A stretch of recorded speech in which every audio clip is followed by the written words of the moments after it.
Il est 14h05 de mon côté, donc je vous propose de débuter. Donc, bonjour ou rebonjour. Merci d'être avec nous aujourd'hui pour ce webinaire donc, qui durera 1 heure et demie et qui a pour sujet vraiment la question de l'intégration, de la question du travail et de la concertation dans les projets d'investissement dans un but de faciliter les dynamiques QVT.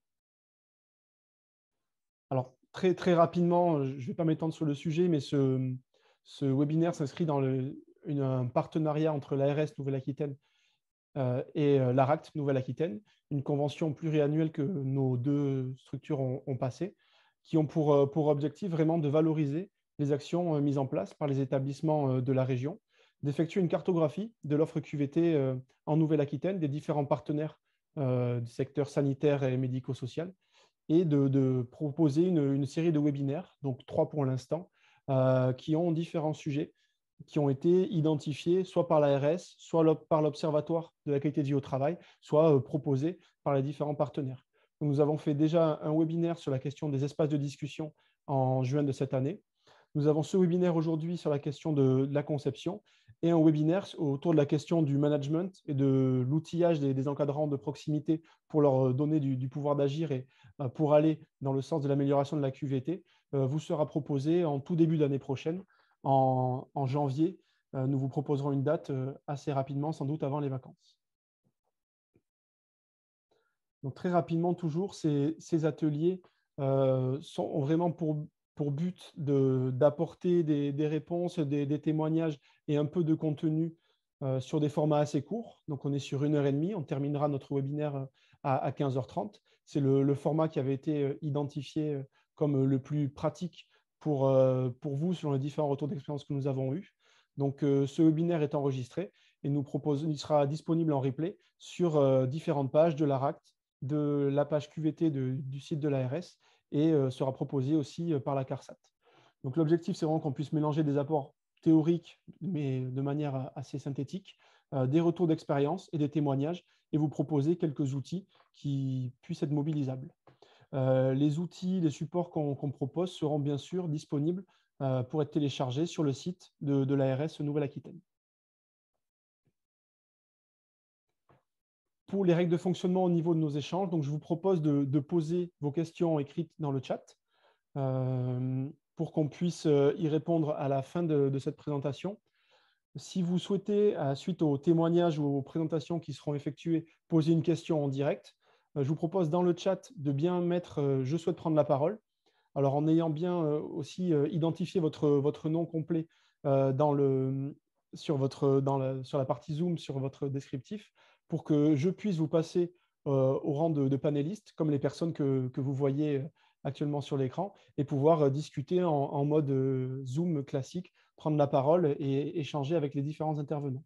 Si vous avez une question vraiment spécifique à votre établissement ou qui ne concerne pas vraiment tous les participants au webinaire, vous pourrez tout à fait nous envoyer un mail pour qu'on puisse, nous, se charger de vous apporter une réponse ou d'orienter vers les partenaires qui pourront vous répondre. Donc, aujourd'hui, nous avons la chance d'avoir la CARSAT avec nous qui pourra participer aux échanges. Donc je suis Maxime Sescos, chargé de mission à l'ARACT Nouvelle-Aquitaine. Je serai accompagné de mon collègue Pierre Artaud, aussi chargé de mission à l'ARACT. Et nous avons M. Franciliette, M. Bourdonneau de la CARSAT et M. Rémi Hanez qui viendra témoigner, qui est de l'EHPAD de Terre-Nègre. Donc, ils se présenteront eux aussi quand ça sera à leur tour de présenter leur partie.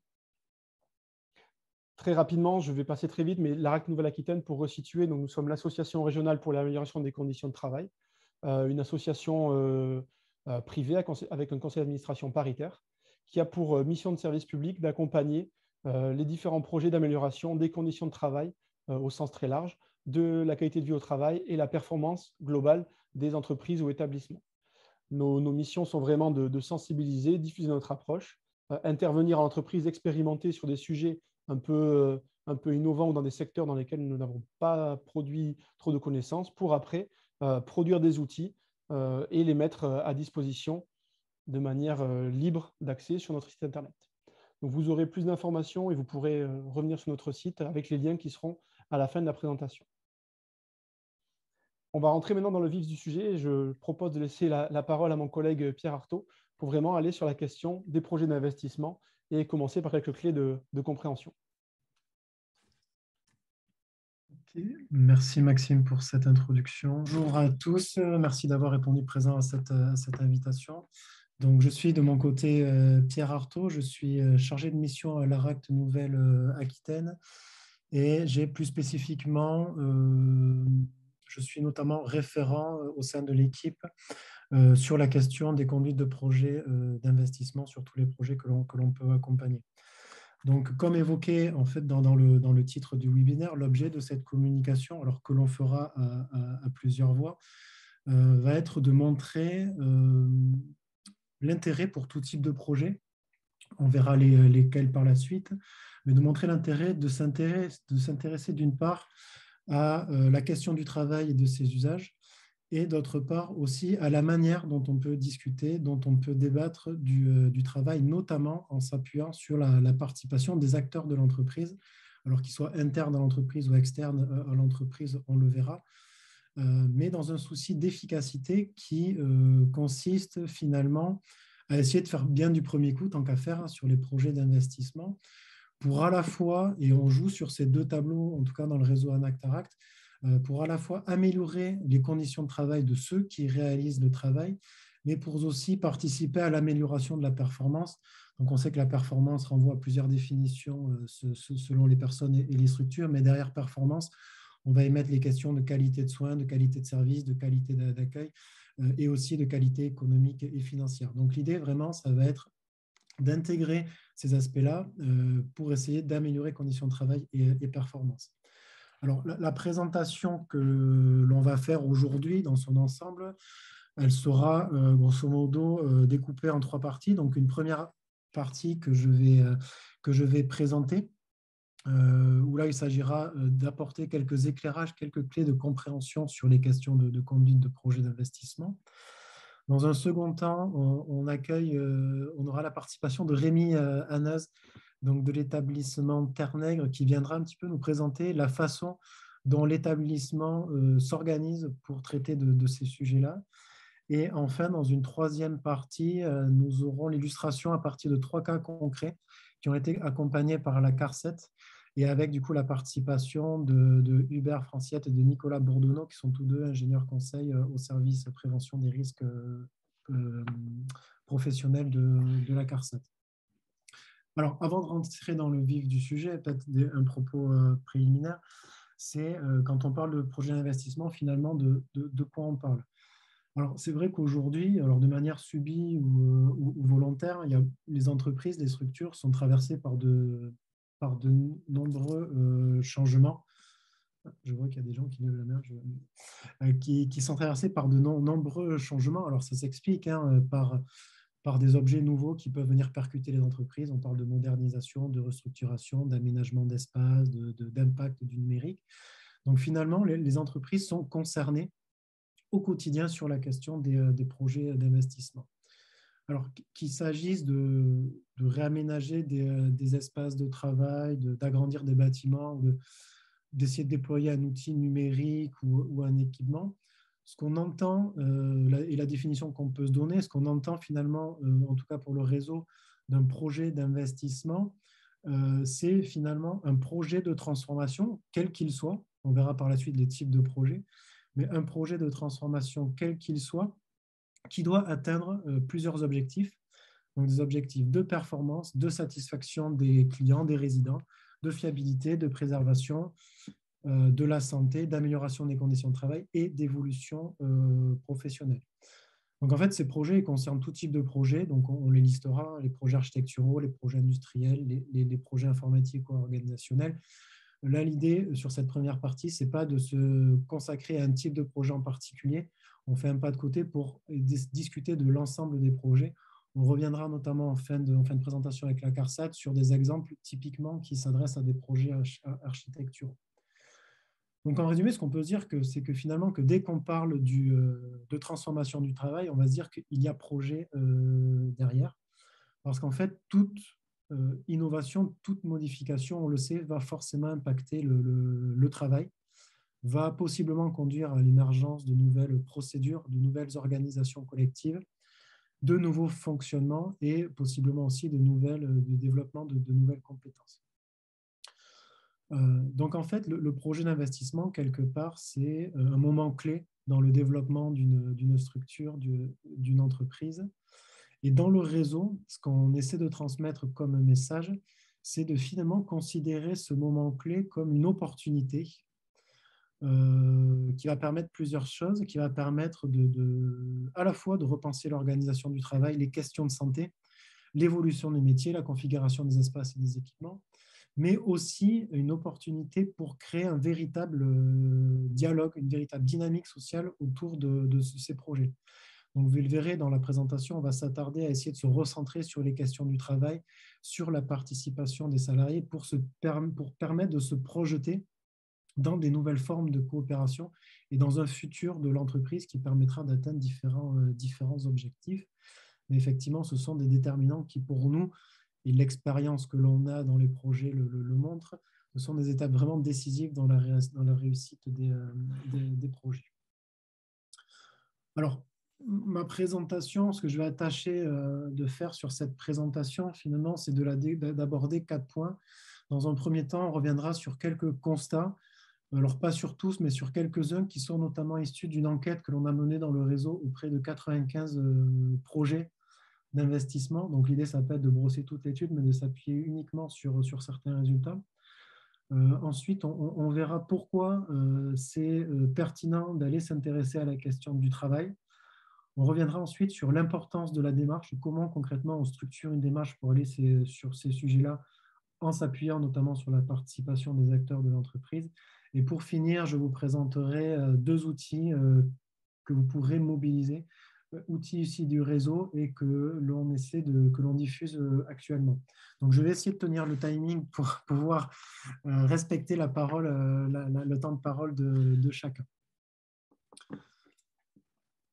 Alors, le premier constat, c'est que, donc tiré de cette étude, c'est que sans grande surprise, finalement, on s'aperçoit que l'amélioration des conditions de travail et de l'organisation du travail sont clairement des objectifs secondaires dans les projets et que l'objectif premier, c'est clairement affiché, c'est d'améliorer l'outil de production. Ce qui veut dire que les autres besoins organisationnels, sociaux ou humains sont peu anticipés et sont finalement considérés comme des conséquences des choix techniques. On le voit, les chiffres montrent que seulement 18% des entreprises ont pour objectif, en tout cas c'est ce qu'elles témoignent, d'améliorer l'organisation du travail, des conditions de travail dans leurs projets. La difficulté, c'est qu'on oublie souvent finalement que ces projets, ils ont un impact réel sur le travail et sur l'organisation du travail, sur les compétences et sur les conditions de travail. Et qu'un projet, alors qu'il soit technologique, informatique, architectural, il va de toute façon, on le sait, modifier la manière de travailler, la manière de s'organiser, modifier du coup les modes opératoires. Donc du coup, c'est autant d'aspects, de sujets qui seront nécessaires à prévoir, à anticiper justement pour s'adapter au mieux aux usages et à la réalité de fonctionnement des structures et des entreprises. Alors, ce qui est intéressant de remarquer, si on s'appuie sur ces chiffres, c'est que même si l'objectif premier, c'est d'améliorer principalement l'outil de production, parce que ce sont des considérations techniques et financières qui sont d'abord dictées par des besoins en fonction de coûts et de délais, les structures qui sont questionnées affirment toutefois que ce qui a été le plus impacté dans le projet, finalement, ce sont pour 75% d'entre elles l'organisation du travail et pour 45% d'entre elles, la politique de formation. Pour autant, ce sont des objectifs, des sujets qui ne sont pas posés en amont dans la réflexion des projets. Alors, qu'est-ce qui peut expliquer du coup ces difficultés? Qu'est-ce qui peut expliquer du coup ces difficultés? Oui. Maxime, excuse-moi, il y a des personnes qui lèvent la main là, c'est normal ou pas? Tu le sais? Ouais. Bon, je continue, pardon. Ce qui peut expliquer ces difficultés, c'est que les nombreuses démarches en fait, de conduite de projet qui sont utilisées aujourd'hui par les maîtrises d'ouvrage, c'est-à-dire les décideurs dans les entreprises et les concepteurs, font beaucoup l'impasse sur les conditions futures dans lesquelles le travail sera réalisé, c'est-à-dire sur les modalités d'usage en fait, du futur dispositif. Alors, si on regarde en fait, les points de discussion qui sont abordés majoritairement sur les projets, on s'aperçoit que ce sont surtout des aspects techniques et financiers qui sont discutés. Pour 87%, ce sont des aspects techniques, pour 62%, ce sont des aspects financiers. Et plus marginalement, du coup, on s'aperçoit que les entreprises abordent peu la question des conditions d'utilisation du matériel, 32%, des compétences requises ou encore des conditions de travail uniquement sur 24%. Donc, ce n'est pas surprenant de voir que, du coup, que les besoins en conseil externe de ces entreprises-là portent essentiellement sur des demandes en conseil technique et financier et que les demandes en conseil sur les conditions de travail, finalement, ne représentent que 19% sur l'enquête que l'on a menée. Alors, ce que ça veut dire, c'est que peut-être, l'hypothèse que l'on a, c'est que ce qui est sous-entendu là-dessus, c'est que finalement, c'est presque l'acquisition de l'outil, que le projet de l'aménagement devient finalement l'objectif même du projet et qu'il peut y avoir finalement confusion entre le but à atteindre et les moyens qui sont mis à disposition. On parle souvent, par exemple, on a bien cité comme exemple la question de la dictature des murs, où finalement on va mettre en place des aménagements d'espace et on va demander ensuite aux salariés, à l'organisation de s'adapter à la configuration spatiale qui vient d'être mise en place. Sauf que l'on s'aperçoit finalement que c'est dans l'usage du dispositif que va se jouer la pertinence de l'investissement sur la qualité de service qui est proposée et sur la santé des salariés. Donc finalement, ce qu'on propose, c'est que pour limiter ces risques, la conception le projet d'investissement, il doit tenir compte de la globalité de ces différents aspects. Donc, il y aura les aspects financiers, certes, les aspects techniques, mais il doit aussi prendre en compte les aspects organisationnels et humains pour intégrer dans sa réflexion justement les conditions de réalisation future du travail. Donc ça, c'est un premier élément d'explication que montre l'étude. Un second élément d'explication, c'est qu'on s'aperçoit finalement de la faiblesse quelque part de la maîtrise d'ouvrage et de sa dépendance avec des fournisseurs ou avec des prestataires. Alors, dans un projet, ce que l'on entend par maîtrise d'ouvrage, en fait, c'est l'instance qui va prendre les décisions et qui va être aussi en capacité derrière de financer le projet. Alors, dans de nombreux projets que l'on a accompagnés, et c'est ce que montre l'étude, cette maîtrise d'ouvrage, en fait, elle se retrouve souvent en difficulté et elle a souvent tendance à s'appuyer, voire à déléguer une bonne partie des missions qui normalement lui reviennent à des prestataires externes. Alors, ça s'explique par une raison simple, qui est en tout cas une des raisons simples, qui est un principe de réalité. C'est que souvent, ces maîtrises d'ouvrage, donc la direction en d'autres termes, ne sont pas forcément aguerries à la conduite de projets d'investissement, car très souvent, ça reste pour elles en fait, des activités occasionnelles. Et le réflexe du coup qu'elles ont, et c'est peut-être un réflexe naturel, c'est de se rapprocher de personnes qui savent faire et qui feront pour elles. Du coup, cette réalité, elle montre qu'il y a des lacunes assez régulières sur les études qui sont menées en amont dans la réflexion des projets, sur la définition des besoins, la définition des objectifs, la définition du contexte de l'entreprise.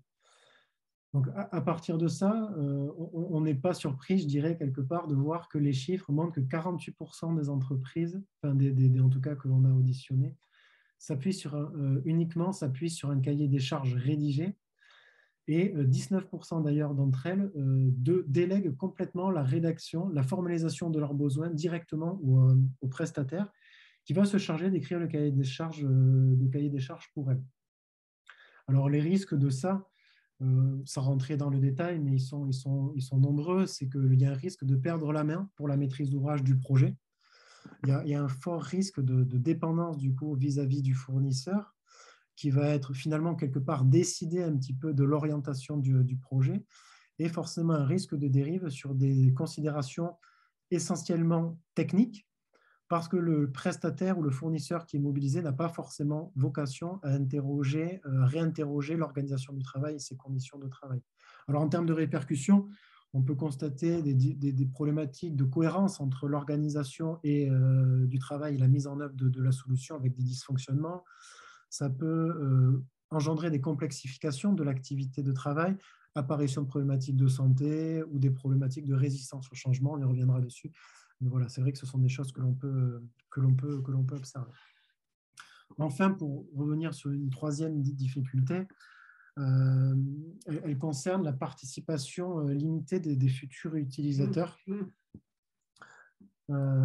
Parce qu'en fait, la participation des utilisateurs ne va pas toujours de soi et on constate finalement généralement que dans bon nombre de cas, la participation de ces utilisateurs se fait uniquement au moment en fait de l'implantation de l'outil, de l'implantation des espaces de travail. Et donc, elle se caractérise par de la formation à l'outil ou à l'utilisation des espaces. Et c'est parfois même le fournisseur ou le prestataire qui propose ce genre d'éléments. Donc, ce n'est pas incohérent finalement de voir que les projets ils sont souvent pilotés par une personne qui fonctionne seule. Et donc, c'est souvent en fait le chef d'entreprise, hein, parce que c'est lui qui porte la décision. Et quand ce n'est pas porté par le chef d'entreprise, c'est souvent porté par une autre personne en fait, dans l'entreprise en fonction de la nature du projet. C'est vrai que si on refait une cuisine, on a plutôt tendance à nommer le chef cuisinier. Si c'est l'implantation d'un outil technique, on va plutôt se rapprocher du responsable maintenance ou d'un préventeur. Mais c'est vrai que ce sont toujours des personnes un petit peu seules qui portent les projets. Mais malgré tout, ce qu'on pense, c'est que sur ces projets, une personne seule ne peut pas porter l'ensemble du projet, tout simplement parce qu'en fait, c'est une personne qui ne peut pas maîtriser l'ensemble des logiques qui sont traversées par l'entreprise. Donc, ça ne peut pas être l'affaire d'une seule personne, tout simplement parce qu'un projet, c'est complexe et que ça nécessite, pour pouvoir l'alimenter, l'enrichir, de s'entourer de toutes les compétences de l'entreprise. Donc également, en termes de chiffres, l'enquête montre qu'un tiers des investissements sont construits sans équipe projet, c'est-à-dire que la maîtrise d'ouvrage, la direction ne s'appuie pas sur une équipe pour pouvoir alimenter la réflexion du projet. Pourquoi s'intéresser au travail? Tout simplement pour éviter que des moyens de travail, c'est-à-dire des solutions, soient mis en place à partir de représentations erronées de l'activité de travail et du coup engendrent des difficultés à la fois sur la question de l'amélioration des conditions de travail et de performance.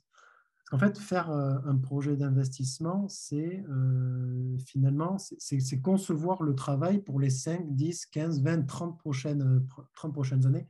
Donc, un véritable enjeu à se poser les bonnes questions et à prendre les bonnes décisions pour éviter de créer des problématiques qui pourraient perdurer dans le temps.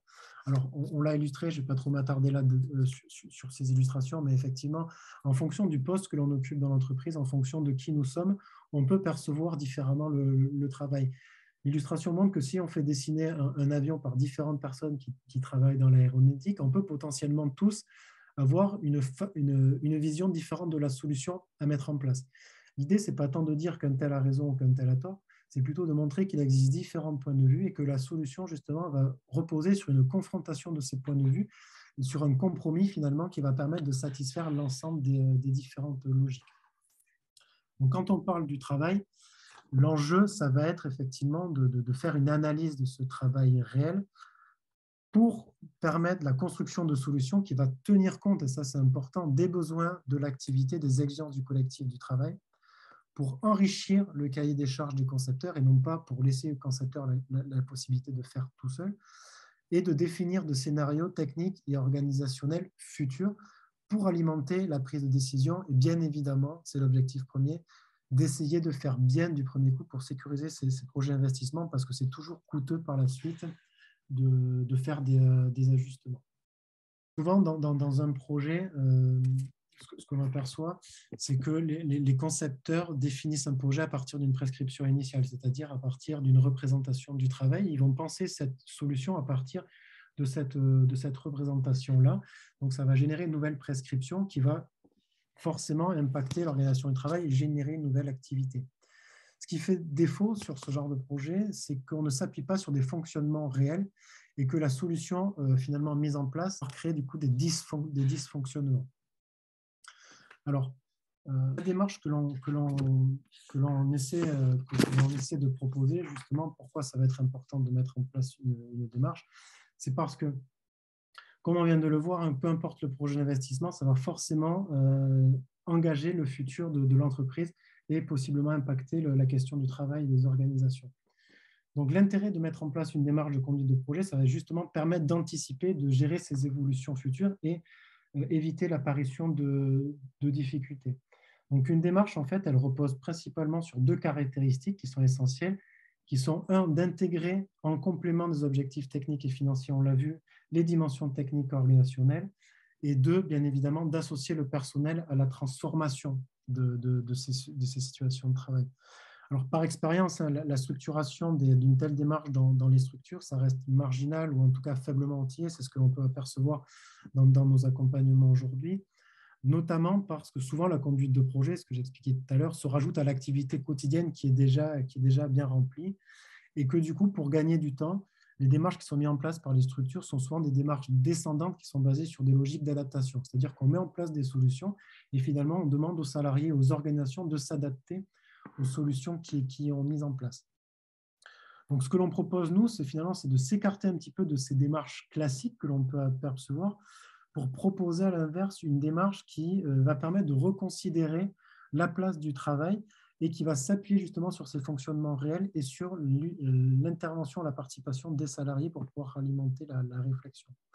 Donc, le schéma, je vais venir rapidement dessus, mais comme me le demande le schéma, l'idée, c'est de mettre en place des démarches de co-conception, c'est-à-dire de co-conception, c'est-à-dire des conceptions concertées de conduite de changement qui va véritablement s'appuyer sur une ingénierie de projet ouverte aux collaborations, à la fois internes et externes, qui va s'appuyer sur la participation des salariés, intégrer ces fameux objectifs humains et organisationnels, et qui est surtout ascendante, c'est-à-dire qui va s'appuyer sur la réalité du travail de façon à confronter les intentions stratégiques et politiques, les solutions aux usages, à cette fameuse réalité du travail. Donc, il y a des méthodes, on va y venir juste après, mais l'idée, c'est vraiment de repartir du terrain pour venir alimenter ces réflexions.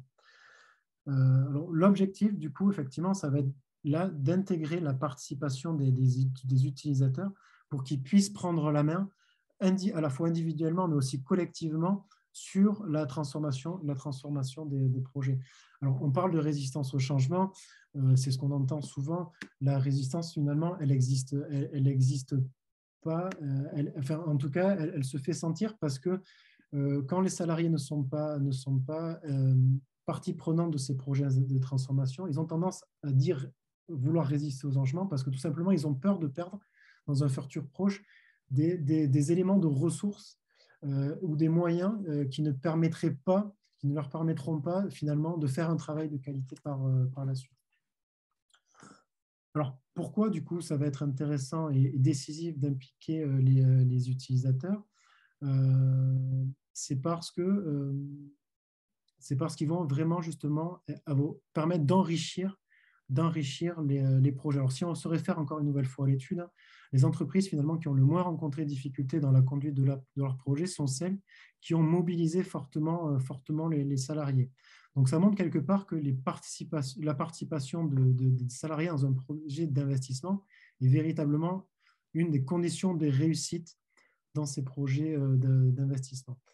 Alors, faire participer les salariés, ce n'est pas forcément leur demander leur avis sur tout et ça ne s'apparente pas finalement à un cahier de doléances quelque part. Faire participer les salariés, c'est les solliciter afin de comprendre en fait avec eux et d'analyser les fonctionnements réels de la structure, de connaître les exigences du travail et de s'appuyer sur leurs connaissances pour enrichir le projet. C'est vrai que ce qu'on porte dans le réseau, c'est de dire que les salariés, ce sont les experts de leur travail et que c'est indispensable de pouvoir les associer justement parce que ce sont les mieux placés pour parler de ces contraintes de travail. Donc forcément, les associer, ça va permettre, ce qui est listé sur la diapo, mais de sécuriser les décisions, de garantir la fiabilité d'investissement, d'anticiper des dysfonctionnements, de favoriser l'appropriation du projet par les équipes et aussi de faire du lien avec les dialogues sociaux et de venir aussi prendre en compte des questions d'évolution de métier et des compétences. Je crois qu'il ne me reste pas beaucoup de temps, Maxime, j'accélère. Alors, quand les impliquer, donc là, vous connaissez peut-être tous, hein, certains, j'imagine, le schéma de Midler,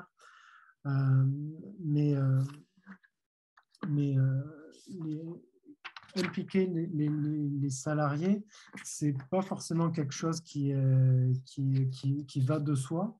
Et généralement, quand les projets ratent, en fait, c'est parce que les utilisateurs ne sont pas forcément impliqués dans le projet, et c'est parce qu'on manque en fait de connaissances sur les besoins de l'activité réelle. Donc en fait, dans les projets qui concernent le travail, ce qu'on évoque là depuis tout à l'heure, la connaissance des besoins, elle repose sur la connaissance du travail. Du coup, derrière la question de quand solliciter et impliquer les salariés, c'est plutôt la question du statut, de la place que l'on accorde à la participation des salariés qui est en jeu. Certains projets qu'on a pu accompagner jusqu'à maintenant montrent que les salariés n'avaient pas de place, en tout cas leur point de vue n'était pas du tout demandé, et sinon d'autres projets uniquement leur donner uniquement de l'information après installation finalement de la solution qui était mise en place. Mais généralement, il est trop tard finalement pour pouvoir faire des modifications parce qu'ils sont impliqués après. Alors pourquoi trop tard? Et c'est ce que montre le schéma, c'est que finalement, dans la vie du projet, il y a des décisions qui sont prises au fur et à mesure. Et plus on va avancer dans le projet, plus des décisions vont être prises, elles vont finalement réduire la capacité d'action sur le projet. Donc l'enjeu, véritablement, ça va être d'avoir le plus tôt possible dans la vie des projets la connaissance, le plus de connaissances possible sur le projet pour avoir, tout en ayant le plus de marge de manœuvre possible pour anticiper justement des dysfonctionnements, pour pouvoir prévoir des modifications, pour éviter de faire ces ajustements après coup. Et donc voilà, c'est ce que montre du coup le schéma, c'est que plus on connaît les contraintes et les subtilités du projet, plus on a des marges de manœuvre pour la suite, et suffisamment tôt, pardon, plus on a des marges de manœuvre par la suite pour pouvoir faire des modifications. Alors, comment structurer la conduite de projet? Ça nécessite, bien évidemment, vous l'aurez compris, l'intervention coordonnée de plusieurs compétences. Alors, dans un projet, ce qu'on dissocie, alors peu importe la taille de l'entreprise, on dissocie souvent deux fonctions. La maîtrise d'ouvrage, d'un côté, qui est une fonction décisionnelle, c'est souvent la direction, finalement, celle qui va porter l'intention politique du projet et qui va prendre les décisions. Une autre fonction, c'est la maîtrise d'œuvre, qui, elle, pour le compte de la maîtrise d'ouvrage, a une fonction opérationnelle. C'est-à-dire que celle qui va mettre en mouvement le projet, c'est elle qui va faire les études et qui va enrichir du coup le projet pour alimenter la prise de décision.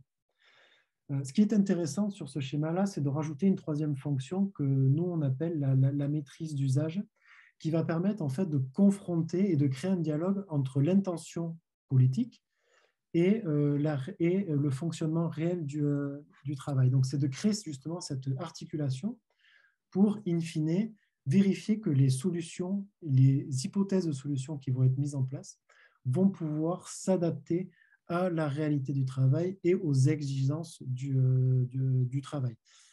Ce que l'on remarque souvent dans les démarches, justement, c'est qu'il y a des problématiques d'articulation à ce moment-là, tout simplement parce que cette prise en compte du fonctionnement réel n'a pas été prise en compte. Alors, les grandes étapes dans les démarches. Alors, on sur des démarches spécifiques en fonction des types de projets, projets architecturaux, projets industriels, projets informatiques, organisationnels, parce qu'effectivement, chaque type de projet a des démarches bien spécifiques. Mais finalement, peu importe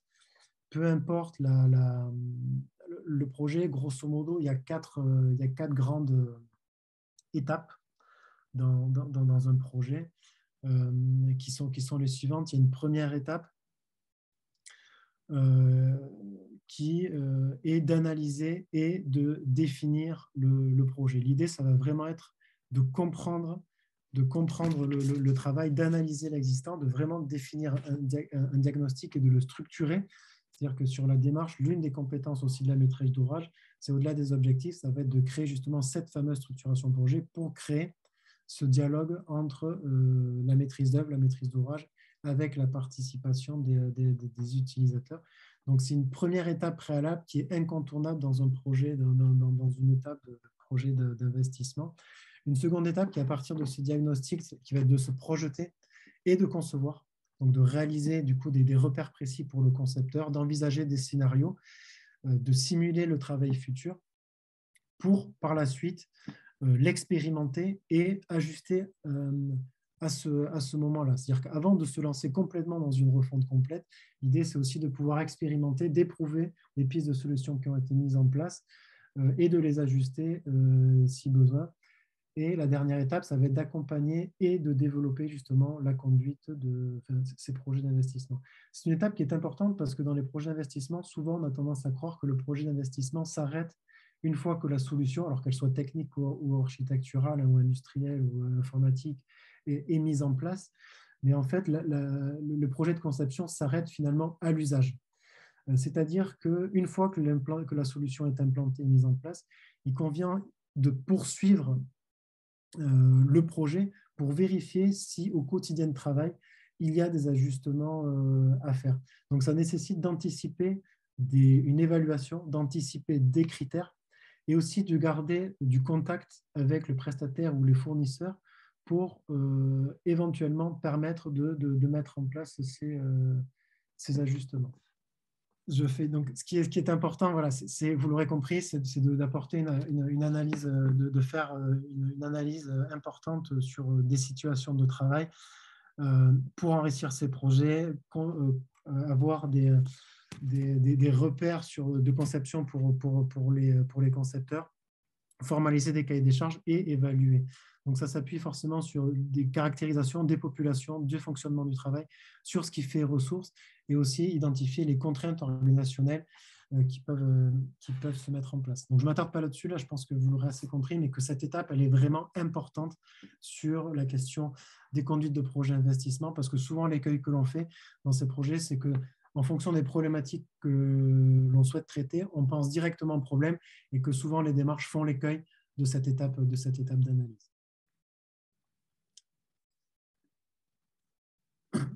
La simulation, je ne vais pas m'attarder là-dessus, on pourra y venir. Je vais plutôt vous présenter, je vais plutôt revenir sur, si on doit faire un constat de cette présentation, mais c'est vrai que l'idée justement de structurer une démarche et de faire appel à la participation des salariés, ça va être d'avoir une démarche globale de l'investissement dès en amont pour éviter des dysfonctionnements par la suite qui pourraient être coûteux.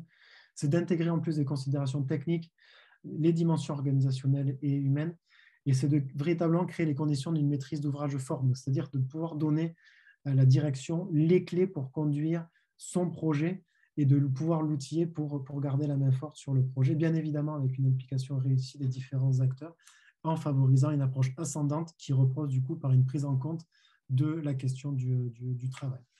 Alors, en termes d'outils mobilisables, alors je ne vais pas m'attarder là-dessus, mais vous pourrez en tout cas se rapprocher de nous ou les consulter directement sur les sites du réseau Anactarac. Aujourd'hui, il y a deux outils qui pourraient être intéressants pour vous. C'est un outil qui s'appelle le kit simulation, qui peut vous accompagner donc, autour de 4 cahiers à structurer une démarche de simulation. Donc, à vous poser la question de qu'est-ce que c'est une démarche de simulation, comment on la cadre, comment on peut la mettre en place, comment on peut l'animer et comment on fait pour garder le suivi de cette démarche de simulation. Et il y a un deuxième outil qui s'appelle la boîte noire, alors là, qui est un outil pédagogique qui va vous permettre autour d'un cube, en fait, d'une boîte, de re-questionner vos projets. C'est une boîte, en fait, donc c'est un jeu pédagogique qui, quand on ouvre cette boîte, ça dessine le patron, finalement, d'un cube, et chaque face du cube va vous renvoyer à une question. Et c'est un outil pédagogique qui est intéressant et sur lequel on s'appuie pour venir soit conforter des choix qui ont été pris, soit pour venir re-questionner les projets et voir justement les écueils, les ajustements qu'il y a à faire avant de prendre des décisions. Donc, je ne m'attarde pas là-dessus, on sera toujours à votre disposition s'il y a besoin. Je m'arrête là, je sais que j'ai pris un petit peu de temps. Je vais maintenant passer la parole à Rémi Hanez, que je remercie par avance d'avoir répondu favorablement à notre invitation, avec qui on a travaillé et qui a accepté de témoigner justement pour expliquer comment l'établissement a pu se saisir de ces différentes questions qu'on vient d'aborder jusqu'à maintenant et il pourra aussi nous faire une petite évaluation de tout ça. Donc, bonjour Rémi, je vais du coup en profiter pour Bonjour vous Pierre. poser la première question. Alors déjà, vous pourrez prendre quelques minutes pour vous présenter, mais j'enchaîne la première question pour que vous puissiez garder la main là-dessus. Mais est-ce que vous pouvez, vous, aujourd'hui, nous présenter les différents types de projets que vous menez dans l'établissement et la démarche que vous mettez en place justement pour conduire ces différents types de projets? Oui, alors bonjour à tous. Merci Pierre, d'une part pour ta sollicitation. Je suis ravi aujourd'hui d'être présent pour pouvoir témoigner de ce que l'on a vécu au sein de notre établissement, en particulier depuis 2017. Je vais me présenter rapidement. Donc, je m'appelle Rémi Haneuse. Je suis responsable au sein de l'EHPAD Terre-Nègre du pôle rééducation et maintien de l'autonomie. Et j'ai participé à l'initiation en 2017 de notre projet prévention qu'on a intitulé La blouse sans le blues, le projet BSB, et pour lequel nous avons étroitement collaboré, notamment avec la CARSAT, mais aussi dans ses deuxièmes évolutions avec l'ARACT, notamment.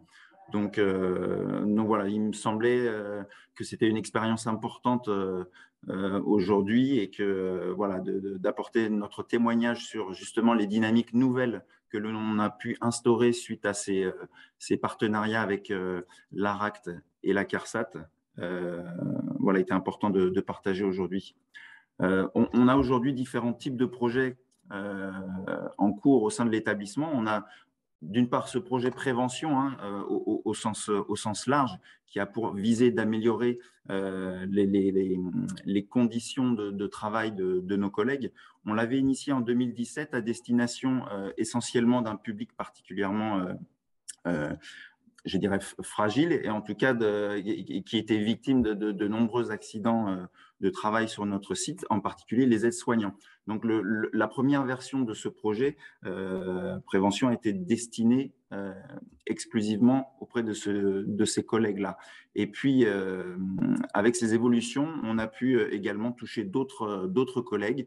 Et au jour d'aujourd'hui, on vient également sur le champ de la prévention cibler des collègues notamment du pôle logistique et technique, auprès du pôle de la lingerie, mais également auprès des équipes de nuit. Et en fait, donc c'est ce déploiement du projet prévention qui a été initié en 2017 que l'on retrouve encore aujourd'hui, parce qu'il y a, c'est une boucle, hein. Une fois qu'un premier projet est terminé, on en relance un autre concernant cette dynamique de prévention.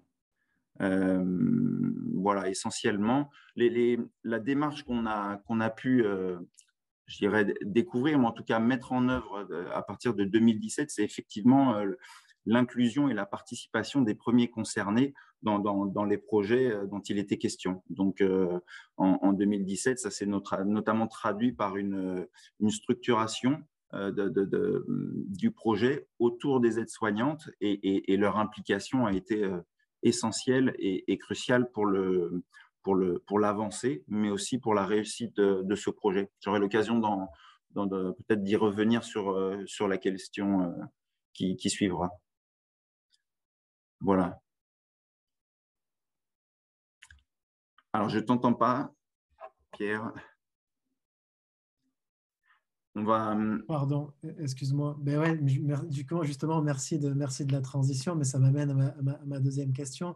Est-ce que, du coup, tu pourrais illustrer peut-être un exemple en quelques mots, hein, et nous expliquer, du coup, la manière dont vous avez associé les salariés à ce projet?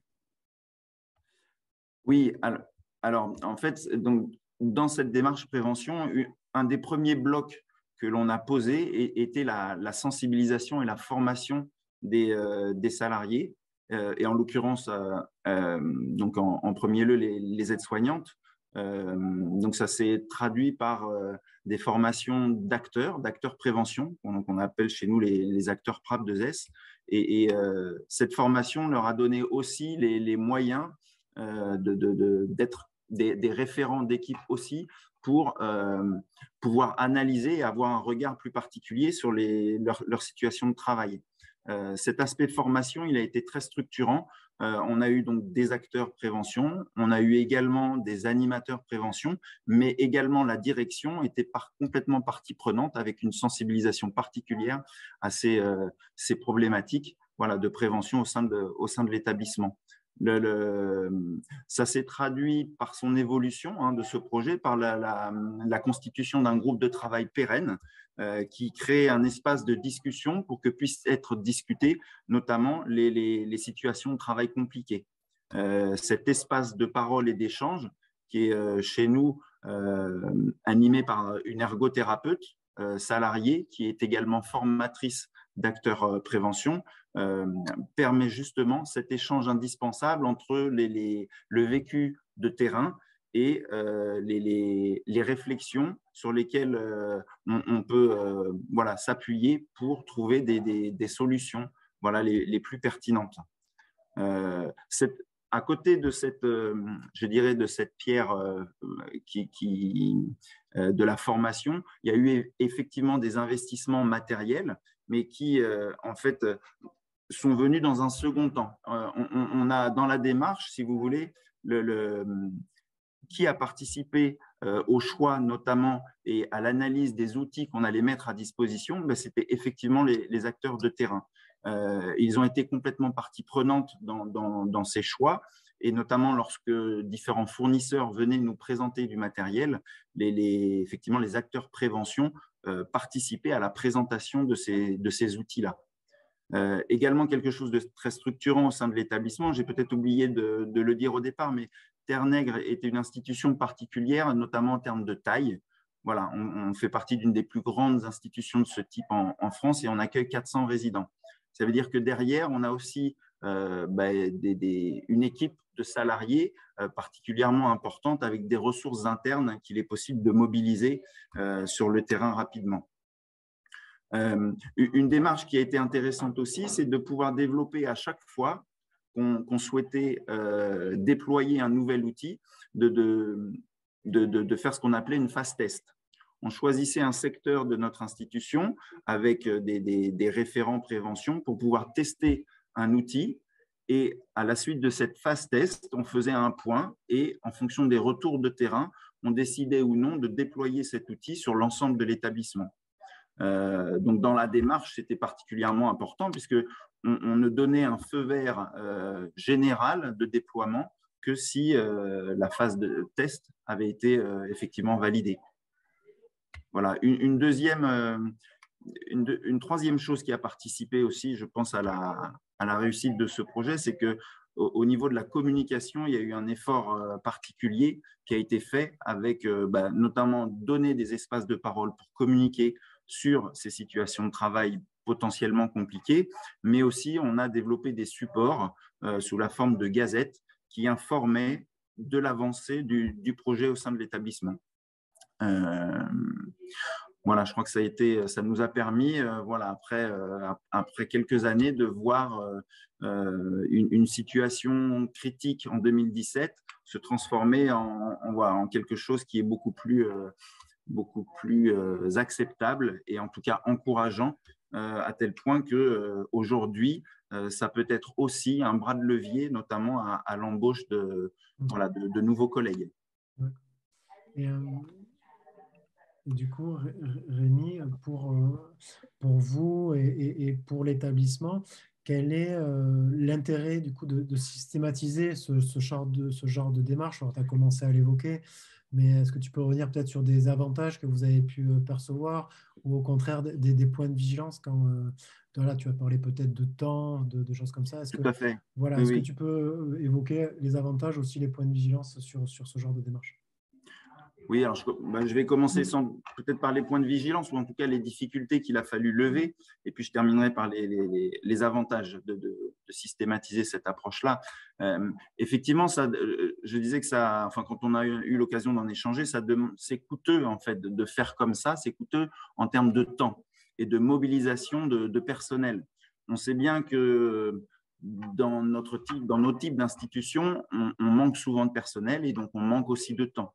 on a énormément de tâches à réaliser. Je pense en particulier à mes collègues aides-soignantes, hein, mais c'est la même chose pour d'autres corps de métier. Et donc, c'est comment dégager du temps. Et donc, pour moi, hein, ça s'est passé au sein de notre institution par deux approches. C'est d'une part, essayer de caler ces temps d'échange sur des périodes creuses, je dirais, de la journée. Effectivement, on évitait de positionner des temps d'échange et de réunion sur des moments qui ne correspondaient pas à l'activité des aides-soignantes et qui n'auraient pas facilité leur participation.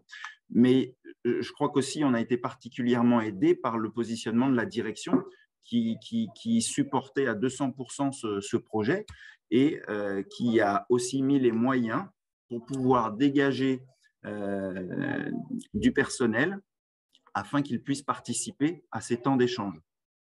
Alors, comment leur permettre de dégager du temps? C'est aussi prévoir des remplaçants, notamment dans les services, pour que les fameux acteurs prévention puissent participer sereinement à des moments importants sur des choix de matériel, sur des rencontres avec des fournisseurs. Et ça, je crois que la direction qui joue le jeu et qui soutient ce projet à 200% a facilité la mise en place de la démarche. On a toujours l'impression de courir après le temps et effectivement le point de vigilance c'est que si on veut partir des expériences de terrain, il est important de pouvoir permettre aux acteurs de terrain de se dégager du temps. Donc c'est comment on leur permet cela.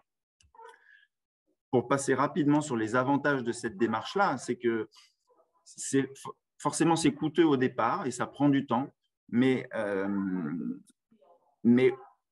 je pense qu'on a peu de chances de se tromper et de ne pas arriver à concrétiser notre projet si on prend les problématiques dans ce sens-là. L'inclusion, l'implication et la participation des acteurs de terrain, c'est aussi les valoriser, les responsabiliser et c'est aussi considérer leur travail. À leur juste valeur dans leurs aspects nobles, mais aussi dans les difficultés. Et c'est également donner du sens. Cette considération-là, c'est aussi donner du sens à leur travail et comment leur donner les outils pour que ce sens-là ne soit pas perdu ou ne se dilue pas.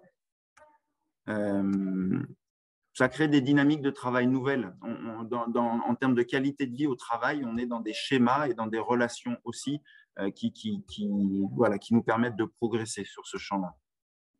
Ce qu'on disait, peut-être pour terminer, hein, on aurait peut-être avant l'initiation de ce projet-là, en 2017, on aurait eu tendance à aller tout de suite vers des solutions matérielles, alors que le chemin est particulièrement important. C'est comment on fait émerger des solutions, des acteurs de terrain, et non pas aller tout de suite vers, moi qui suis le responsable d'équipe, etc., je vous propose cette solution et vous me dites a posteriori ce que vous en pensez. Donc, on fonctionne comme ça depuis 2017 et ma foi, je pense que c'est une approche particulièrement cohérente et pleine de sens, en tout cas. Merci Rémi pour ce partage, c'était très intéressant. On aurait pu le poursuivre et en discuter plus longtemps. Malheureusement, on doit respecter un certain timing et je ne suis pas le mieux placé pour le dire. Mais je propose maintenant pour aller sur la dernière partie, rendre la main à la CARSAT, à Hubert et à Nicolas, qui vont vous présenter, trois illustrations, 3 cas concrets qu'ils ont pu accompagner. Merci à vous. Okay. Bonjour à toutes et tous. Donc merci d'être si nombreux connectés. Je m'appelle Hubert Franciet, donc je suis ingénieur conseil au sein de la CARSAT Aquitaine et j'interviens aujourd'hui avec mon collègue Nicolas Bourdonneau, contrôleur de sécurité et ergonome au sein des risques professionnels. Les propos qu'on va avoir aujourd'hui, donc, ils sont, je dirais, portés par la CARSAT Aquitaine et également par nos collègues de la CARSAT Centre-Ouest qui interviennent, je dirais, de manière assez similaire sur l'autre partie de la Nouvelle-Aquitaine, parce que nous sommes 2 CARSAT sur le périmètre Nouvelle-Aquitaine. Donc la CARSAT, très rapidement, c'est un organisme de sécurité sociale. Alors je vais aller assez vite sur la présentation pour nous laisser du temps sur des cas très concrets.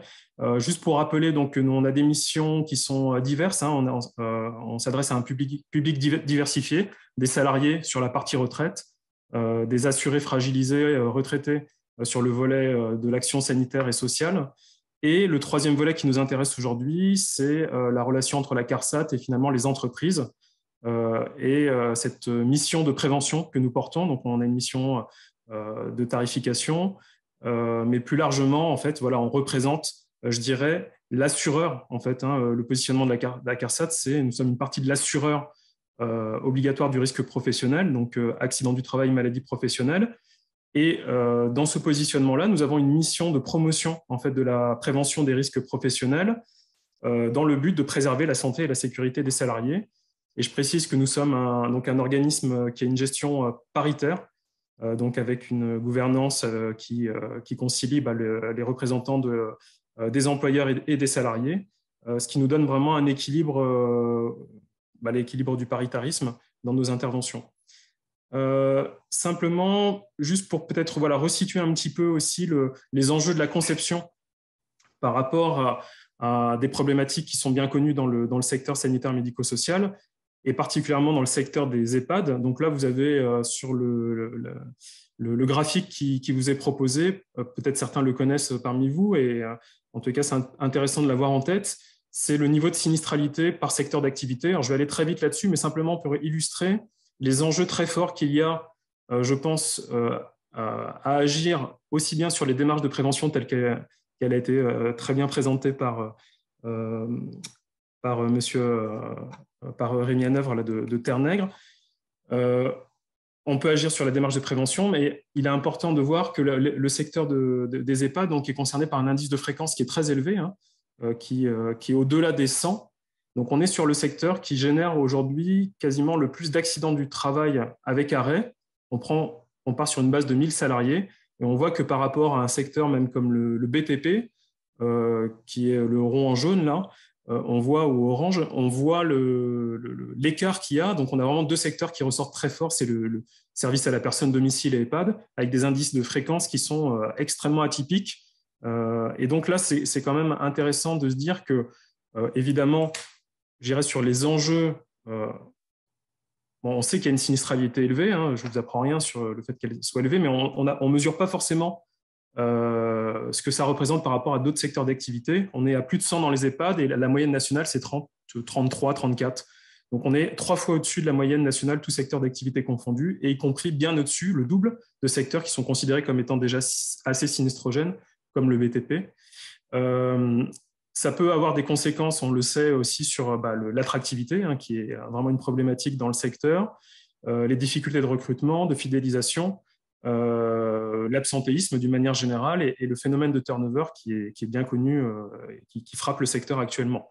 Donc, c'est de se dire aussi, est-ce que la conception, en fait, ce qu'on est en train d'évoquer, c'est-à-dire les projets d'investissement et dans ces différents types de projets, la partie conception des EHPAD, les agrandissements, les rénovations, les constructions, est-ce qu'on peut agir, est-ce que ça peut être un levier d'action sur ces grands enjeux du secteur? Du point de vue des CARSAT, c'est évidemment oui. Il y a énormément à faire et il y a vraiment beaucoup de bénéfices à retirer d'agir le plus en amont possible, comme ça a été très bien évoqué par les intervenants précédents. Donc, juste peut-être de préciser que, on va le voir dans les exemples qui vont être illustrés par mon collègue, finalement, on va essayer de voir quels ont été les impacts, les méthodes qui ont été mises en œuvre par différents établissements, voilà, pour illustrer un petit peu ces grands enjeux de la conception. Alors, je vais passer la parole à mon collègue Nicolas Bourdonneau, qui va se présenter. Bien, bonjour à toutes et tous. Donc, je suis Nicolas Bourdonneau, donc une personne ressource du département des risques professionnels sur les questions d'ergonomie. Pour compléter les propos de mon collègue, si je peux prendre la main, parce que je l'ai demandé, et voilà. Merci. Voilà, c'était juste pour compléter les propos. On va faire un zoom concrètement sur donc, des projets architecturaux et de voir concrètement, en fonction du contexte, des contextes et des moments d'intervention, de voir concrètement des réalisations, mais quand même de prendre en considération, vraiment compléter ce que vient de dire Hubert, qu'à travers le fil des accidents du travail, maladies professionnelles, nos thématiques naissent tout simplement de ces constats. En termes d'accidents du travail, il y a quand même des questions importantes donc de fréquence sur les questions de lumbago, bien entendu, mais en termes de gravité, sur les questions de chute de hauteur. Donc, c'est des axes de travail qui sont très importants pour nous. Vous avez vu que les décès sont majoritairement aussi sur la route. Voilà, donc il y a des questions de risque routier qui sont aussi prises en compte par nos services. Donc, c'est toujours le filtre par lequel nous regardons les établissements. Hein. Nous couvrons ces risques-là.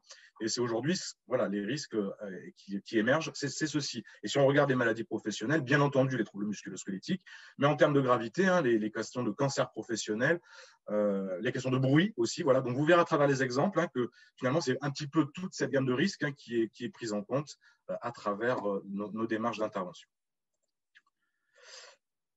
On s'appuie quand même, je trouve que c'est important de le préciser, au-delà des obligations qui s'appliquent aux maîtres d'ouvrage en termes de conformité, sécurité incendie, de spécificité, d'obligations techniques, il y a quand même une réglementation qui appuie l'idée que c'est en conception que se jouent beaucoup d'éléments de prévention, avec bien entendu les principes généraux de prévention, mais je vous en fais l'économie vu le timing.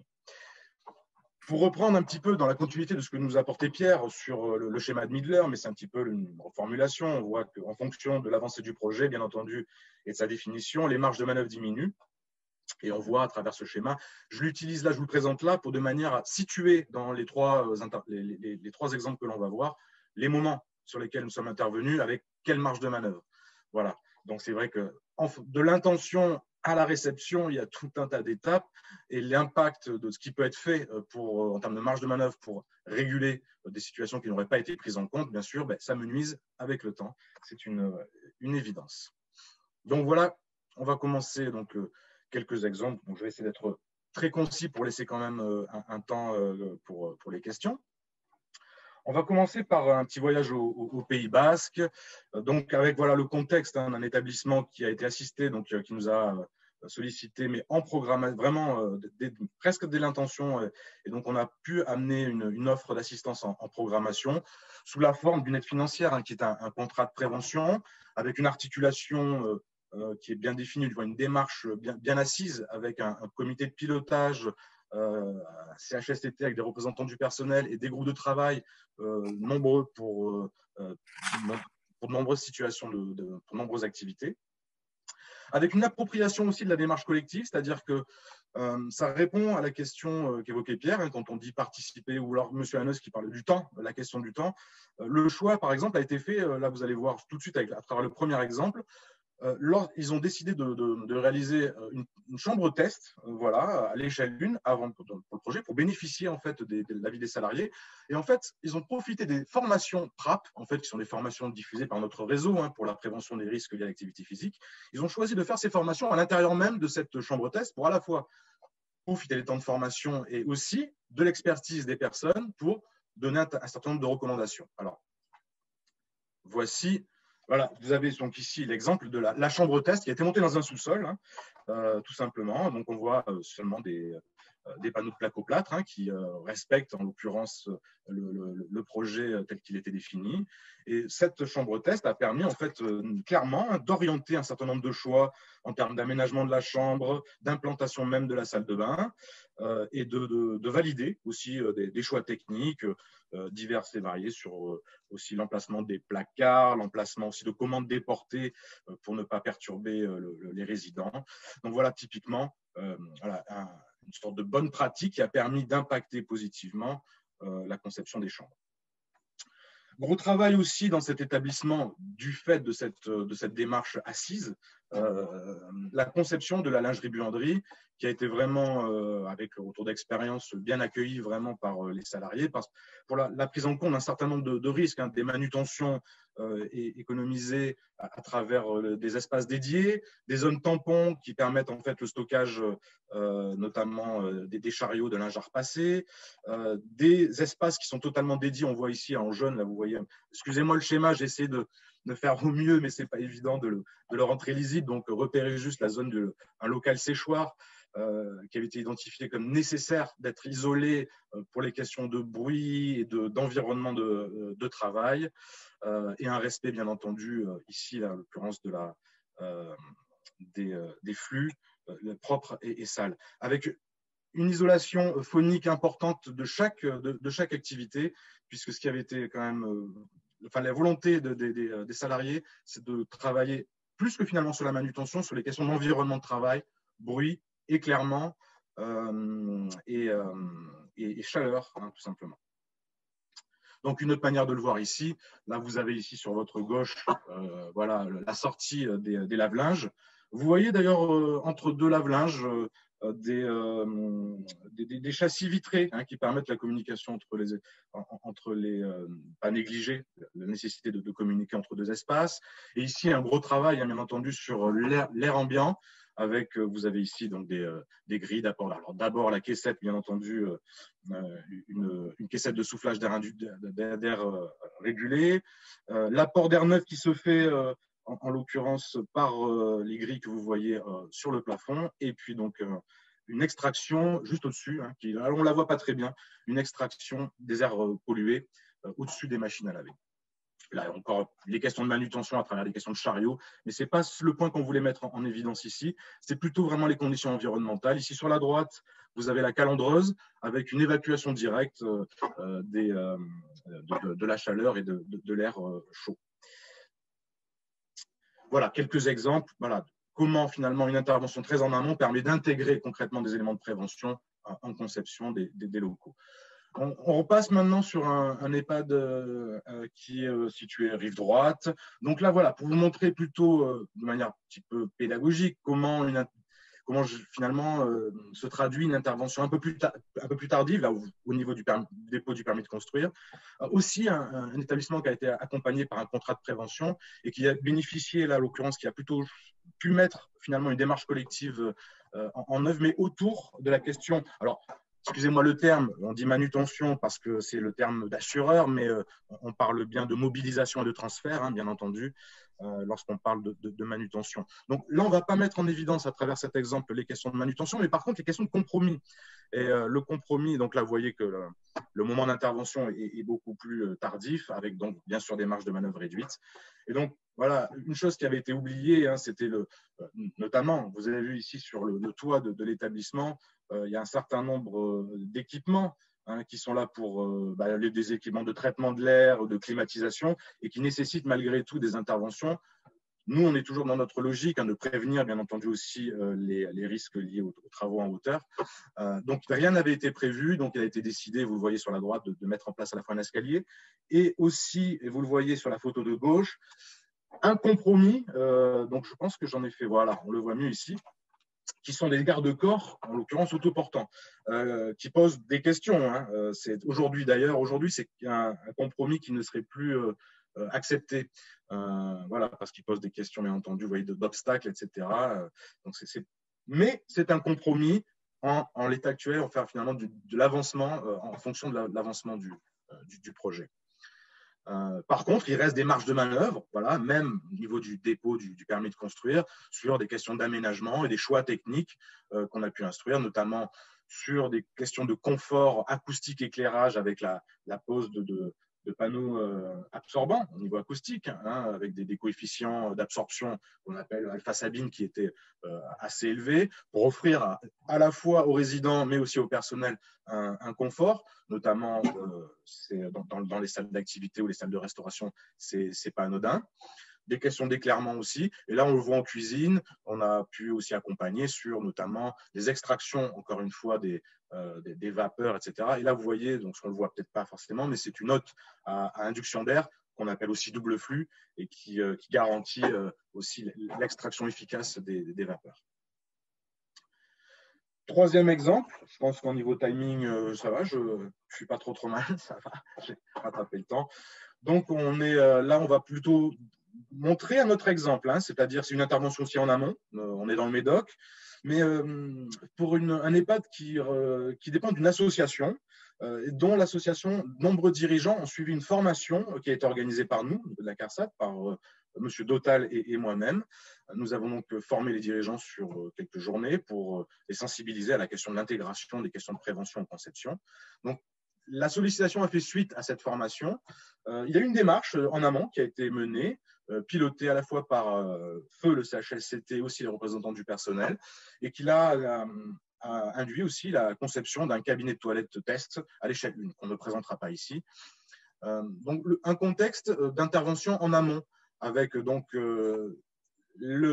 si j'y arrive, donc vous voyez, on est positionné encore une fois au niveau du programme, avec des bonnes pratiques, enfin une bonne pratique, on va dire des choses qui ont été stabilisées et efficaces, du moins avec le retour d'expérience par les utilisateurs, sur notamment la conception d'un pôle soins dédié qui regroupe à la fois les fonctions d'infirmerie, de stockage des médicaments, bien entendu, de lieux de transmission et de bureaux partagés pour les médecins coordonnateurs, ergothérapeutes et les personnes qui peuvent venir avoir besoin d'un lieu particulier, avec cette idée que, donc ça c'est une volonté des utilisateurs, de regrouper tout ça au niveau du rez-de-chaussée pour faciliter un maximum les communications.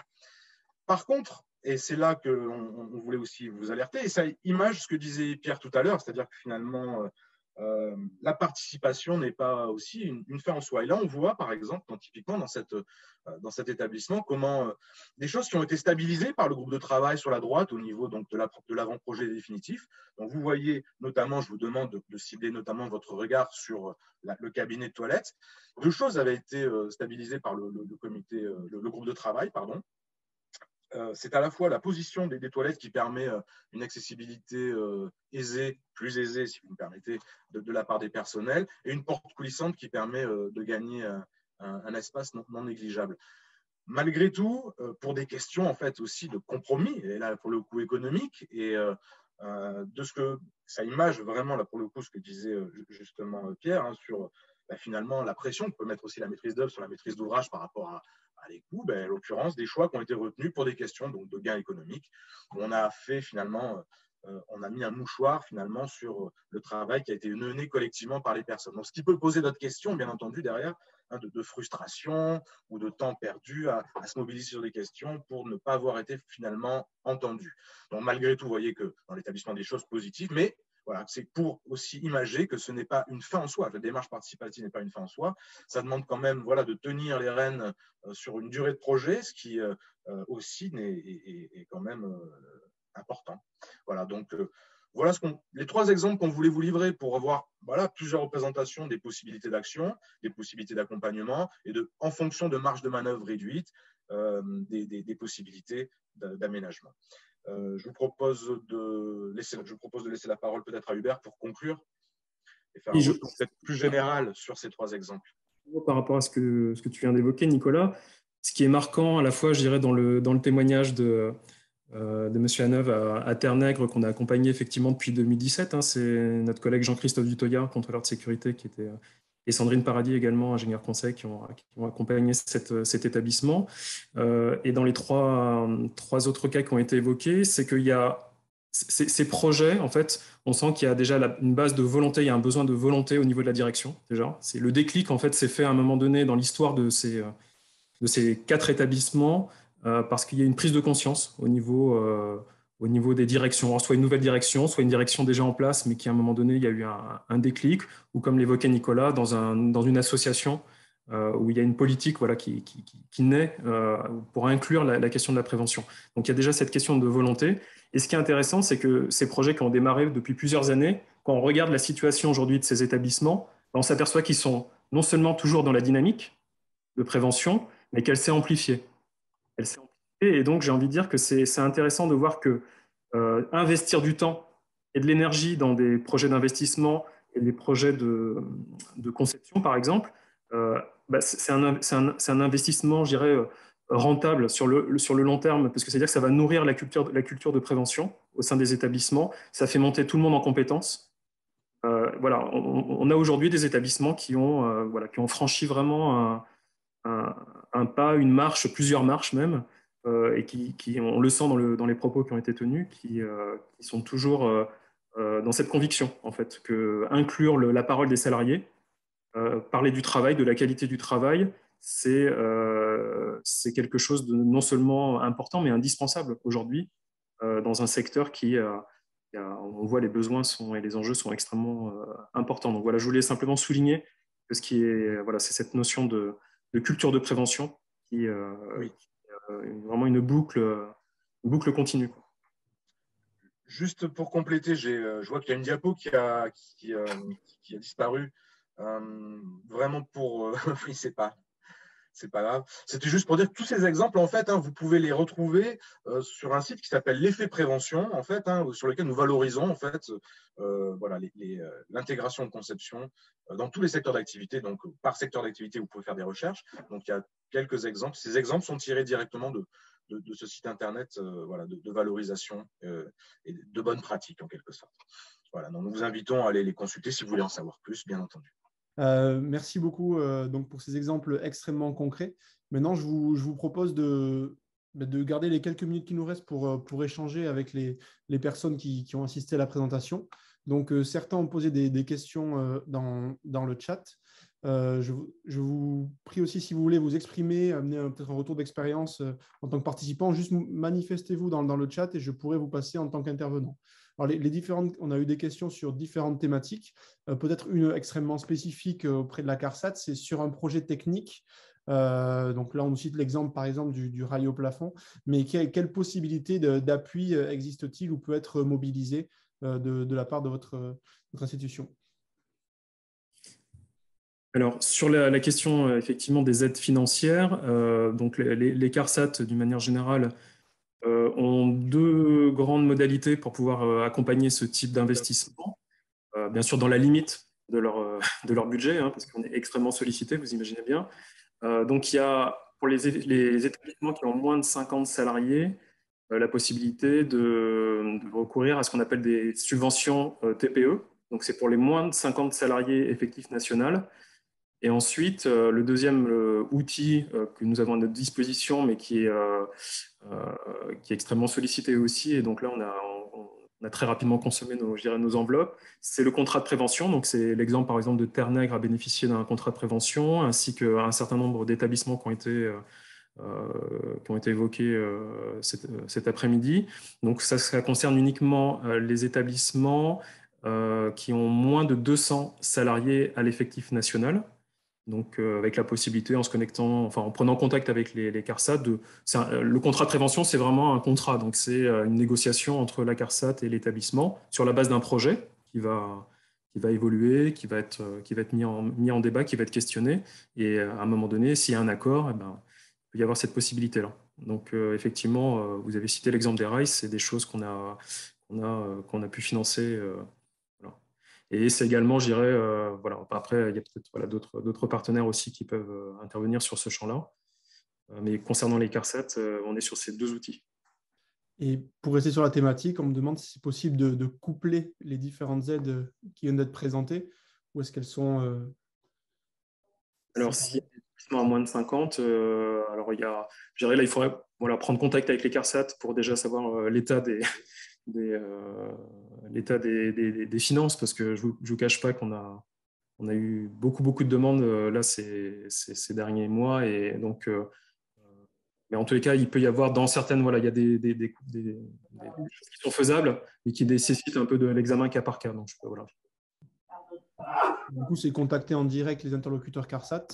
Il faut prendre contact. Identifier son interlocuteur CARSAT. Est-ce qu'il y a une manière de faire? Solliciter alors sur les sites de la CARSAT, vous avez, puis on remettra nous à la suite du webinaire sur les documents qui seront envoyés aux participants, on pourra mettre tous les contacts nécessaires sur les documents support. D'accord, merci. C'est des questions qu'on me pose en direct, c'est pour ça on peut dire que les différentes coordonnées aussi du site Effet Prévention et comment contacter. Chaque établissement, en fait, a un interlocuteur privilégié, un contrôleur de sécurité, est basé sur un territoire bien précis. Et donc, il y a toujours un interlocuteur en face qui pourra répondre à ces questions. Okay. Donc, et nous, on s'engage dans le document. Donc, le support qui vous a été présenté aujourd'hui, on le mettra à disposition rapidement. Et du coup, vous pourrez, on ajoutera peut-être quelques slides sur les contacts ou comment contacter ou les différentes adresses des documents qu'on a présentés pour que les personnes puissent puisse avoir les réponses en direct. Si je peux juste me permettre, pour rebondir sur les informations de données et pour justement avoir bénéficié d'un accompagnement par la CARSAT sur cette thématique des rails plafonniers, entre autres, je pense qu'un point important quand on est candidat à ce type d'accompagnement, c'est que c'est aussi de montrer que le projet prévention est structuré en amont pour justement pouvoir accueillir ces solutions, on va dire, matérielles. Et je pense que plus l'établissement demandeur sera à même de montrer à la CARSAT que justement il y a une structuration de ce projet prévention au-delà de la réponse matérielle, plus ce type de demande sera à même de recevoir une réponse positive, je pense. C'est comme ça que nous, on l'a effectivement ressenti. Exactement, c'est quand on parle de projet, c'est un projet global au sein de l'établissement, c'est pas un one-shot sur du financement de rail, parce que si derrière il n'y a pas cette structuration, ces objectifs, cette formation qui doit accompagner, voilà, c'est un volet organisationnel, un volet de formation et d'investissement technique. Juste l'investissement technique, ça voilà, ça rentre pas nous dans nos cahiers des charges. Il faut qu'il y ait vraiment un contexte qui soit favorable, comme on reçoit beaucoup de projets, donc on va sélectionner les projets qui sont les plus cohérents, en fait. Okay. Merci beaucoup. Je regarde s'il y a d'autres questions. On avait aussi des questions sur comment mobiliser les équipes en interne pour leur libérer du temps pour participer à la conduite de projet. Donc là, c'était pendant aussi votre témoignage, Monsieur Haneuse. Vous nous avez dit qu'il y avait eu un effort de la direction qui avait été fait, un fort soutien. C'est-à-dire qu'il y avait eu peut-être des renforts qui avaient été mis en place ou une organisation spécifique pour permettre aux personnes de se dégager du temps? Oui, alors tout à fait sur les moments un petit peu cruciaux dans l'avancée du projet, quand la présence de nos acteurs prévention était vue comme indispensable, il y avait effectivement des remplaçants positionnés pour staffer entre guillemets les équipes, sans que justement les acteurs de terrain pâtissent de la participation de leurs collègues à ces temps d'échange importants. Après, parce que voilà, ce remplacement coûte. On a également aussi choisi de positionner ces temps d'échange, comme je le disais, sur des temps entre guillemets creux de la journée de nos collègues. En l'occurrence, entre le moment du déjeuner et de la collation du 4 heures, voilà, c'est un temps pour nos collègues aides-soignantes qui était plus propice à pouvoir se dégager de leur activité de service pour pouvoir participer à ce type de réunion. Voilà, entre autres. Mais bon, le fait d'avoir le soutien de la direction de l'établissement et de l'équipe d'encadrement sur ce type de projet, voilà, a facilité la mise en place de ces réunions-là. Dans le chat, on nous pose la question sur comment étaient budgétisés ces temps-là. Du coup, c'était du financement propre de l'établissement. Il n'y avait pas d'aide spécifique. Non, il n'y avait pas d'aide spécifique. Encore une fois, c'est un positionnement clair de la direction qui avait à cœur de soutenir ce projet prévention parce qu'on sait sur le long terme que plus le taux d'absentéisme baisse et moins il y a de frais inhérents au remplacement et au fait de faire appel à de l'intérim, etc. Donc, l'un dans l'autre, les calculs sont, je dirais, entre guillemets, vite faits. Il vaut mieux dégager du temps au personnel titulaire et investi dans le projet prévention pour qu'à la fin, les situations délicates et la fréquence des accidents de travail s'en trouvent diminuées. Et aujourd'hui, nous, on en est là. Et si je veux témoigner aujourd'hui également, c'est parce que notre projet prévention, pour nous, est aujourd'hui un levier d'attractivité, mais aussi de fidélisation pour nos collègues. Et le fait d'avoir du matériel en nombre, du matériel adapté, mais aussi une culture prévention qui est maintenant cohérente, rodée, construite, tout ça, c'est vraiment, je dirais, pour nous, on le prend comme ça et on ne veut pas se jeter de fleurs, mais c'est pour nous une vitrine importante. Merci. Pierre, je crois que tu veux prendre la parole. Oui, mais finalement, ça vient uniquement compléter ce que vient de dire Rémi. C'est exactement ça. Mener un projet, bien évidemment, ça prend du temps et ça mobilise des équipes. Et forcément, ce temps, on peut le traduire en euros. Et donc, on pourrait presque estimer un coût direct financier. Mais ce qui est important aussi, c'est de mesurer le résultat de cet investissement. Et comme le disait Rémi, c'est à l'inverse, ne pas structurer un projet, c'est peut-être se mettre devant des difficultés qu'on ne connaît pas encore, mais qui vont apparaître et qui finalement seront beaucoup plus coûteuses après coup en termes de temps, parce qu'il faudra refaire, en termes d'argent, parce qu'on aura investi dans des solutions qui ne seront pas forcément utiles pour les utilisateurs, pour les salariés, qui n'iront pas dans le sens d'objectifs de performance et d'amélioration des conditions de travail. Donc, je pense que c'est quand même à relativiser cette question du coût. Alors, je ne sais pas, il y a une question là, s'il y a des aides financières pour permettre ce genre de remplacement. En tout cas, ce qui est sûr, c'est que, et ça, je pense que tout le monde pourra le dire, des projets dans les entreprises et dans les établissements EHPAD aujourd'hui, il y en a et beaucoup. Ce que l'on peut constater, c'est qu'ils sont souvent menés les uns à côté des autres et qu'il y a un réel intérêt à essayer de structurer, à essayer d'aller vers une culture de la conduite de projet, comme vient de le dire Rémi, pour justement faire du lien entre ces différents projets, entre ces différentes logiques, pour montrer finalement qu'ils sont tous concernés, parce que dès qu'on va parler du travail, forcément, ça va concerner l'ensemble des projets de l'entreprise à différents niveaux. Donc, il y a vraiment un intérêt pour les structures à se structurer et à prendre le temps de faire, parce que quelque part, elles sont obligées de le faire parce que des projets, elles en rencontrent tous les jours et elles continueront à en rencontrer. Merci beaucoup. Je vois qu'on arrive à la fin du timing. Je ne sais pas si quelqu'un veut ajouter un mot, sinon on va passer à la conclusion. Oui, peut-être Hubert.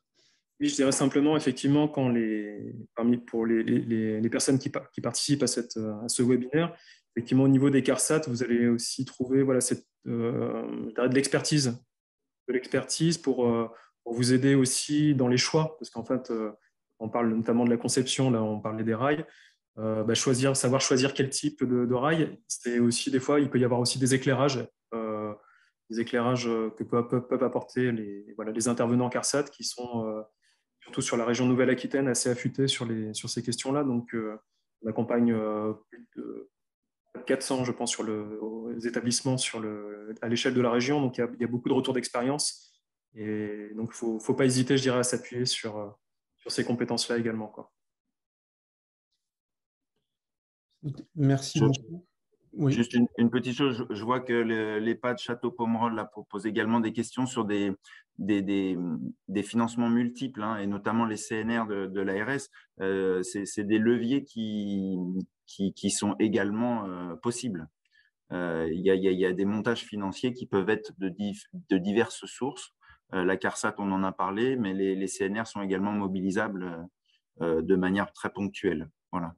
Et je conviens bien, je suis en accord avec la remarque qui est faite. C'est vrai que l'EHPAD Terre-Nègre est particulier en termes de taille, hein, et qu'en termes de ressources internes, nous ne sommes pas à la même échelle qu'un EHPAD de taille plus modeste.